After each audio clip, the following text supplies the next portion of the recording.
एक एक सेकंड का हिसाब होगा। ये न समझना कि कोई देख नहीं रहा, सुन नहीं रहे, हम इतना कष्ट सह रहे हैं, देखो सामने वाले भजन नहीं करते, मौज से रह रहे, ऐसा नहीं। ये उपदेश जब होते हैं तो प्रश्न भी होते हैं कि कब तक सहें, कब तक सहें, क्या चाहिए। निहाल हो जाओगे, निहाल हो जाओगे, जैसे कहते अब कृत्य कृत्य भयो, निहाल हो जाओगे। ये कला सीखनी पड़ेगी, ये कला स्वीकृति करनी पड़ेगी, नहीं आप आगे परमार्थ में नहीं बढ़ पाएंगे।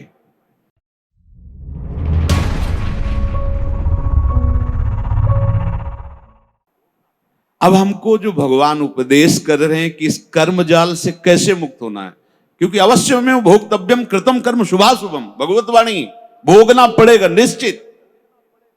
अब कोई ऐसा उपाय जो हम इन कर्मों के जाल से मुक्त हो सके। भगवान कह रहे हैं कि जो भी आपके द्वारा हो रहा है, पहली बात तो जो कर्म हो रहा है वो प्रमाणित होना चाहिए, गुरुजनों के द्वारा शास्त्र सम्मत। मनमानी आचरणों की यहां चर्चा नहीं, यहां जो है तस्मात् शास्त्रम प्रमाणम थे। आपका कोई भी कार्य बिना प्रमाण वाला नहीं होना चाहिए, मनमानी नहीं होना चाहिए। उसका प्रमाण किसी संत ने कहा है, आचार्य ने कहा है, गुरुदेव ने कहा है, भक्तों ने ऐसा कहा है, ऐसा हमारे बुजुर्गों ने कहा है, यह प्रमाणित होना चाहिए। अब उस कर्म का अनुष्ठान करते समय हमारे हृदय में लाभ की विशेष आकांक्षा होती है, उस कर्म की सफलता की विशेष आकांक्षा होती है। अगर आप प्रभु की इस वाणी को नहीं मानेंगे तो बहुत धोखा हो जाएगा हमसे, बहुत गलती हो जाएगी। जैसे जिसको लगता हो कि ये सुख दुख समय कृत्वा लाभा लाभो जया जयो, ये तो केवल विरक्तों के लिए भगवान कह रहे हैं, ऐसा नहीं। देखो सबको लाभ इसमें है। एक विद्यार्थी है, वो विद्या अध्ययन करता है पास होने के लिए, पूरा प्रयास करता है, किसी कारणों से, खेल में ज्यादा बुद्धि होने से, प्रमाद बुद्धि होने से, या प्रयासरत है उतना मानसिक प्रबलता ना होने से चूक हो गई, उत्तर नहीं दे पाया और परीक्षा में फेल हो गया।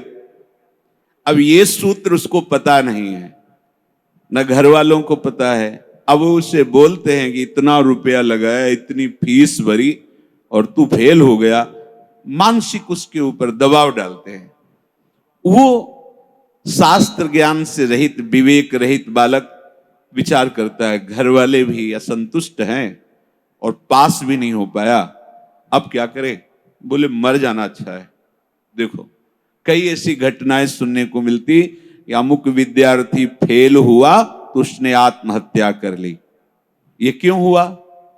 ये विवेक ना होने के कारण। ठीक है, इस बार फेल हुए हैं तो अगली बार हम प्रयास करें, जहां हमारी कमी रही। अगली बार भी फेल होते हैं तो केवल पढ़ करके, विद्या या अध्ययन करके ही जीवन रखना होता है क्या? अगर विद्या नहीं है तो वो जीवन नहीं है। अरे भाई ऐसा नहीं है, जीवन नष्ट करने का अधिकार तुम्हारा नहीं। किसी कार्य में असफलता होने पर अगर हम अपने जीवन को नष्ट कर देते थे तो बहुत बड़ा अपराध बन गया, बहुत बड़ी दुर्गति का कारण बन गया। हमें जो अवसर मिला था उन्नति का, हम अवनति में बदल दिया, बहुत बड़ी हमारी पराजय हो गई। इसलिए समता आना अति आवश्यक है।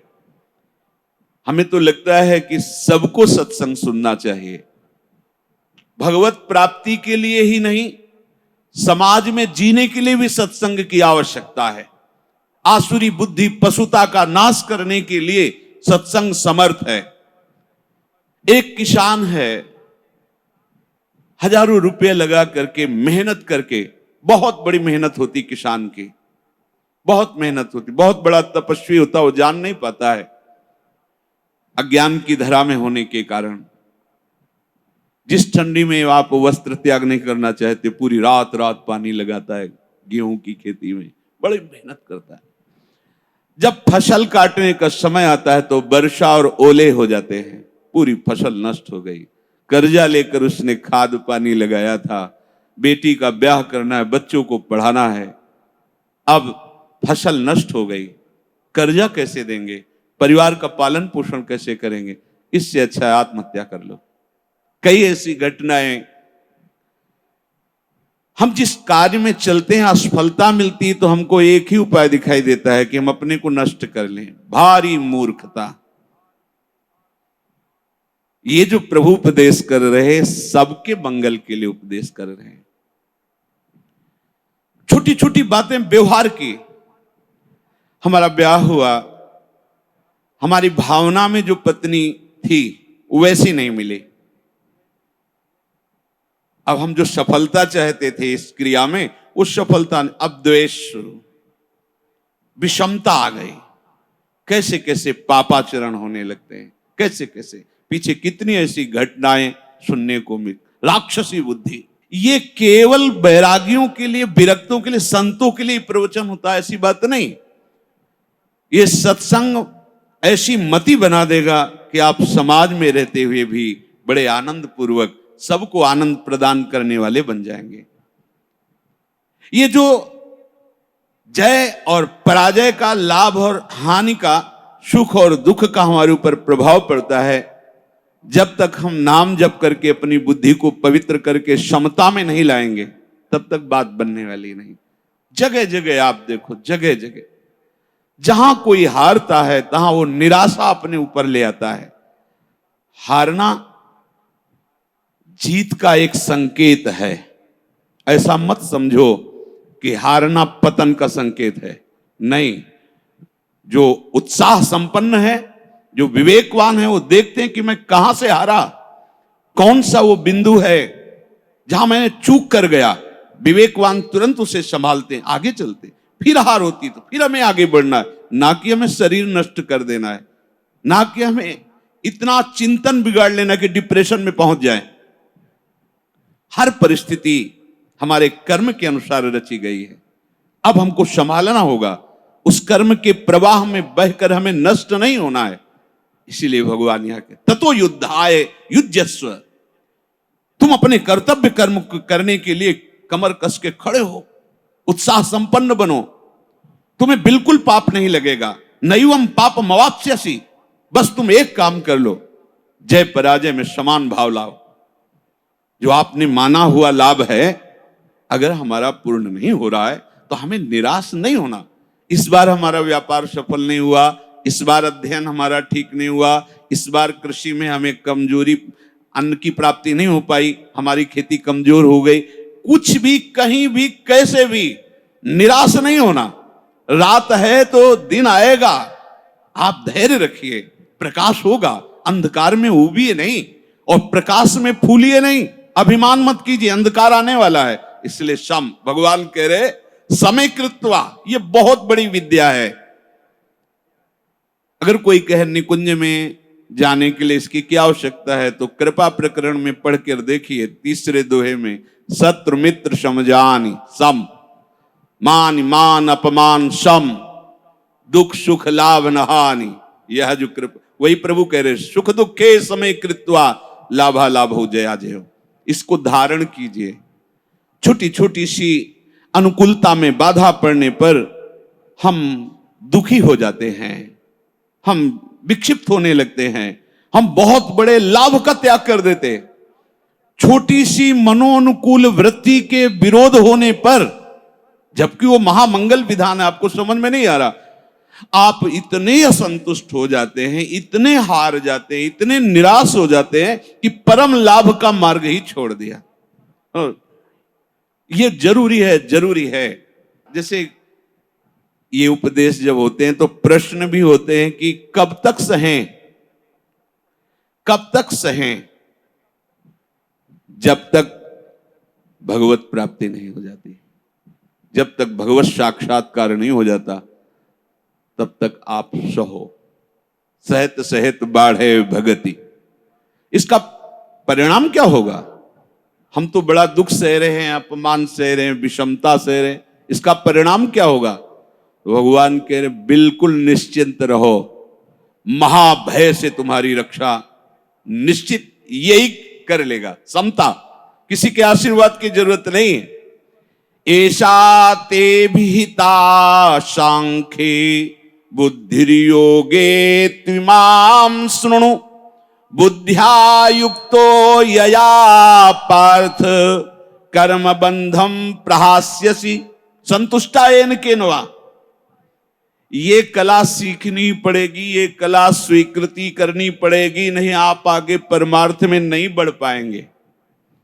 हर तरह से अपने को प्रसन्न रखने की चेष्टा रखो, विवेक के द्वारा, किसी वस्तु व्यक्ति स्थान के द्वारा प्रसन्न करने की नहीं, आंतरिक विवेक के द्वारा, बाह्य कोई साधन नहीं। इसके लिए कैसी भी परिस्थिति हो, यदि आपने प्रभु को स्वीकार किया है तो आप प्रसन्न रह सकते हो, क्योंकि हमारे प्रभु विद्या के समुद्र हैं, ज्ञान के समुद्र हैं, प्रेम के समुद्र हैं, ऐश्वर्य के। क्या चाहिए? बिना पढ़े समस्त विद्या प्रकाशित हो जाती है। ब्रह्मा जी किस स्कूल में गए थे? चारों वेद स्वतः स्फुरित हो रहे। किसके संकल्प से? भगवान के संकल्प से। समस्त सृष्टि की जितनी भी कलाएं हैं सब ब्रह्मा जी से तो प्रकट हुई हैं। कहां सीखा ब्रह्मा जी ने? प्रभु के संकल्प से। वही तुम्हारे भी हृदय में संकल्प जागृत हो जाएगा। मूकम करोति वाचालम पंगुम लंघयते गिरिम यत् कृपा तमहम वंदे परमानंद माधवम। आज मेरे पास अमुक अव्यवस्था है, कल ऐसा हो सकता है कि तुम भारी से भारी सृष्टि की व्यवस्था करने वाले बन जाओ, क्योंकि तुम्हारा स्वामी अनंत ईश्वर संपन्न है। इस बात को लेकर के वो इस समता को धारण कर सकता है। अगर इतने बड़े प्रभु का सहारा नहीं है फिर सहेगा किससे? ये सहने की सामर्थ्य सिर्फ हरि के चरणारविंद के आश्रय से आती है, भरोसे से आती है। ठीक है, आज हमारा मन ठीक नहीं है, लेकिन जिस दिन मन चोर देखेंगे ना उस दिन निहाल हो जाएंगे। ठीक है, आज हमारी ऐसी परिस्थिति, जिस दिन वो देखेंगे ना हम निहाल हो जाएंगे। देखो ना, कई कई दिन केवल तुलसी दल का भोग लगता है, लेकिन ना अन्य आश्रय है, ना अन्य भरोसा है श्री सुदामा जी को, है केवल कृष्ण प्यारे का। और वो भी कुछ लेने के लिए भरोसा नहीं, केवल विशुद्ध प्यार है। तो जैसी द्वारिकापुरी वैसी सुदामापुरी खड़ी कर दी। संतोष अगर किसी को हो सकता है तो प्रभु को लेकर के होगा। ध्यान रखना, अगर प्रभु का आशा भरोसा नहीं तो आप नहीं। क्या आप पास होते चले गए और भगवत भरोसा नहीं है? माना कोई बहुत बढ़िया नौकरी मिल गई और आपके आचरण भ्रष्ट हैं, तो क्या आप शांत हो जाएंगे? क्या आपका हृदय शीतल रहेगा? क्या आपका मन प्रसन्न रहेगा? नहीं। नाना प्रकार की भोग सामग्रियां और सम्राट पद, दुनिया का ऐश्वर्य मिल जाए पर हरि चरणों से संबंध नहीं है तो विश्राम नहीं मिल सकता। तब लगी कुशल न जीव कहूं, सपने हूं मन विश्राम, जब लगी भजत न राम को शोक धाम तज काम।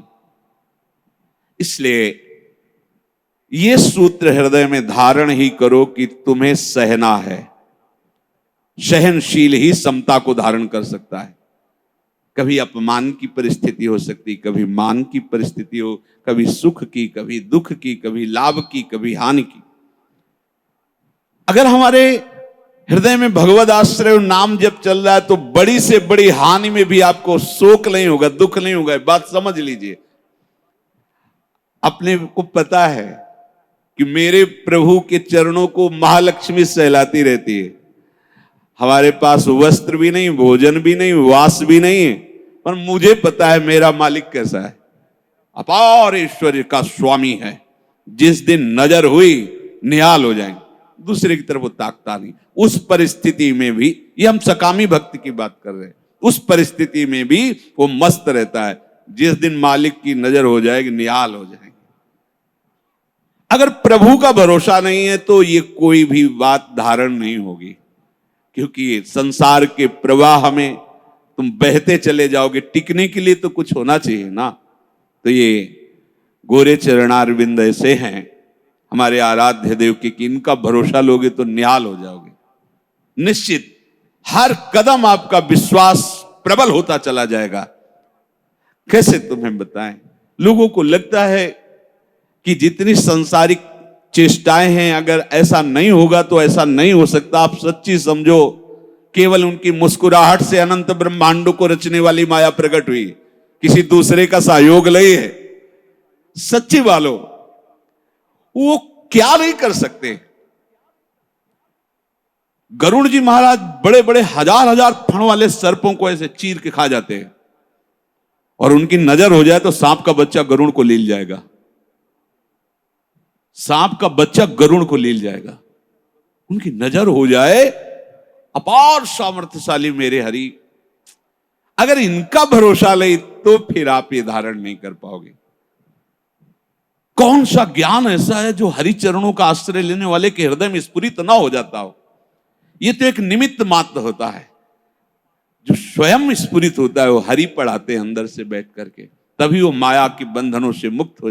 ये विश्वास मानो, चाहे आप गृहस्थ हो, चाहे विरक्त हो, विद्यार्थी हो, व्यापारी हो, किसान, कोई भी हो, बिना हरि का आश्रय लिए आप विश्राम को प्राप्त नहीं हो सकते। आप सुख चैन के लिए जीवन व्यतीत कर देते हैं, लेकिन कहीं सुख चैन नहीं मिलता। आप हरि आश्रित हो जाओ, क्या चाहिए निहाल हो जाओगे, निहाल हो जाओगे। जैसे कहते अब कृत्य कृत्य भयो, निहाल हो जाओगे। आज तक कोई ऐसा उदाहरण नहीं हुआ कि प्रभु का आश्रय लिया हो और वो ये विचार करके कहे कि धोखा हो गया, हमारा जीवन व्यर्थ चला गया। ऐसा नहीं, आज तक नहीं। प्रभु कह रहे हैं कि पीछे जो वर्णन हुआ देह और देही का भाव, जो आत्मस्वरूप और देह का, इसे सांख्य योग के अंतर्गत ज्ञान कहा जाता है। हम तुम्हें इसी को कर्म योग में समता का वर्णन करके बता रहे हैं। अगर कर्म में क्षमता आ गई तो बंधोगे नहीं, नहीं कर्म बांधता है, हर कर्म बांधता है। प्रभु कह रहे नेहाभिक्रम नाशोस्ति प्रत्यवायो न विद्यते स्वल्पमप्यश्च धर्मस्य त्रायते महतो भयात। इस समबुद्धि का केवल आरंभ कर दिया जाए तो उस आरंभ का ही नाश नहीं होता। अभी वो मध्य में नहीं पहुंचा, सफलता नहीं हुई, सिद्ध नहीं हुआ, आरंभ ही कर दो, यही तुम्हें बचा लेगा जन्म मरण से, फंसने नहीं देगा। हे हरि, हम आपकी शरण में हैं और नाम जप कर रहे, और जो मान अपमान, दुख सुख, लाभ हानि, ये द्वंद्व है, सफलता असफलता, देखो जब हरि के चरणों का आश्रय होगा तो इन क्रियाओं की सफलता असफलता पर आपकी बुद्धि ज्यादा टिकेगी नहीं। आपको ऐसा लगेगा कि ये तो मैं केवल आज्ञा पालन कर रहा हूं, जो मेरा लाभ है तो उनकी कृपा है, वो तो उनकी कृपा से होना है। मोक्ष मूलम गुरु कृपा, हरि कृपा, उसको प्रधान बल रहता। मैं व्यापार तो कर रहा हूं पर इसका परिणाम हरि, वही हमारी तृप्ति कर सकते हैं। कुछ चंद रुपए, कुछ चंद भोग सामग्री तृप्ति नहीं कर सकते। ये हृदय में बैठालना होगा। महाराज ययाति अपने पुत्र की 1000 वर्ष की आयु जवान रह करके फिर अपने देवयानी जी, शुक्राचार्य जी की जो पुत्री, तब उन्होंने लिखा कि जो अजितेंद्री है, विषयी है, उसको विश्व के सब जौ धान्य स्वर्ण संपत्ति स्त्री आदि सब एक पुरुष को प्राप्त हो जाए तो भी वो तृप्त होने वाला नहीं। इसलिए मान लो, तुम्हें संसार की सफलता शांति नहीं दे सकती, पदवी शांति नहीं दे सकती, भोग सामग्री ईश्वर ये शांति नहीं दे। हरि शरणम, भगवान का आश्रय और हर परिस्थिति को सहने की बात, तभी समता आएगी। समता का मतलब होता है बराबर, सम्मान नहीं होता बराबर। दुख आया, सुख आया तो ठीक, जैसी हरि की इच्छा, क्योंकि हम दुख सुख से संबंध नहीं किए, हम हरि से संबंध किए हैं। हरि के द्वारा दिया हुआ दुख महामंगलमय होता है, हरि के द्वारा दिया हुआ सुख वो कृपा प्रसादमय है, वो तुम्हारे अंदर विकार नहीं पैदा कर पाएगा। बिना हरि आश्रय के जीवन बिल्कुल व्यर्थ है। किसी भी संत महापुरुष के हृदय में जब हरि चरण का प्रताप उदय होता है, तब वो बार बार सबसे चीख चीख के कहता है, मान लो मेरी बात मान लो। जरि जाओ सो जान की नाथ बिना, जो जिए जग में तुम्हारो बिन होए, बेकार उसका जीवन है, हे प्रभु जो आपका नहीं हो पाया। एक कितने आनंद की बात, कैसे तुम्हें बताए। इतने बड़े हमारे स्वामी श्री हरि हैं और तुम छोटी छोटी बात में दुखी हो जाते हो, इतना दुखी हो जाते हो कि जिससे हरि की प्राप्ति होनी उस शरीर को नष्ट करने की सोच लेते हो। कैसा जीवन, कैसा जीवन, कैसा जीवन, जलनमय, क्लेशमय, अशांति, फिर भी नहीं निकलना चाहते। आप देखो ना, अपने हृदय को देखो, हर समय वही शरीर का चिंतन, वही भोगों का चिंतन, वही राग द्वेष का चिंतन। ये सुख है? अरे जल रहे हो विषमता में, आओ इधर निकलो, बाहर निकलो, हरि चरणों के प्रताप से उस क्षमता में स्थित हो जाओ जो तुम्हें जीते जी जीवन मुक्त बना दे। जीवन मुक्त महापुरुष का क्या लक्षण है? बोले निर्माण मोहा जित संग दोषा अध्यात्म नित्या, कहीं किंचन मात्र भी मान और अपमान का असर नहीं, कहीं किंचन मात्र भी उसके हृदय में लाभ हानि का असर नहीं। देखो ना, अध्यात्म नित्या विनिवृत्त कामा द्वंद्व विमुक्ता सुख दुख संगई, यही तो है जीवन मुक्त महापुरुष का लक्षण। न सुख का प्रभाव, न दुख का प्रभाव, न मान का, न अपमान का, न लाभ का, न हानि का। तो भगवदाश्रित इस बात का अभ्यास करे। हमारे हृदय में नाम जब चलेगा तो ऐसी क्षमता आएगी। भगवान कह रहे कि इसका आरंभ ही ऐसा है, नाश नहीं होता। जिसे आप दुख सह रहे हो ना, कभी काम, कभी क्रोध, कभी लोभ, कभी बाहरी, कहीं राधा राधा, एक एक सेकंड का हिसाब होगा। ये न समझना कि कोई देख नहीं रहा, सुन नहीं रहे, हम इतना कष्ट सह रहे हैं, देखो सामने वाले भजन नहीं करते, मौज से रह रहे, ऐसा नहीं। उनकी मौज पानी की बुलबुले जैसी है, कब फूट जाए फिर कुछ धरा ही नहीं है, कुछ बचा ही नहीं, पानी का बुलबुला था, फूट गया। और तुम्हें जो प्राप्त होने जा रहा है वो अमोघ है। बोले अभी तुम सिद्ध हुए नहीं, अभी तो निर्विकार। बोले आरंभ का ही नाश नहीं होता इसमें, आरंभ का ही। अभी भजन परिपक्व नहीं हुआ, अभी प्रारंभ ही हुआ और शरीर छूट गया, तो उसको ऐसे वातावरण में जन्म मिलेगा जहां विविध भोग सामग्रियों की बाहुल्यता होगी और ज्ञान विज्ञान संपन्न महापुरुषों का संग होगा। न भोगों की आकांक्षा रह जाएगी, न सुख दुख की चाह रह जाएगी, क्योंकि भोग सामग्री मारी घूम रही और सुख दुख से निवृत्त करने के लिए ज्ञान उसको प्राप्त होगा। वो एकदम कहीं कोई उसको रोक नहीं सकता, आरंभ का ही नाश नहीं होता। श्रीमान कुलवानों के घर में उसका जन्म होगा, उसको ऐसा संयोग सत्संग मिलेगा, भाग पड़ेगा जहां की स्मृति लेके शरीर छूटा था वहीं के आगे। इसका कभी नाश नहीं होता।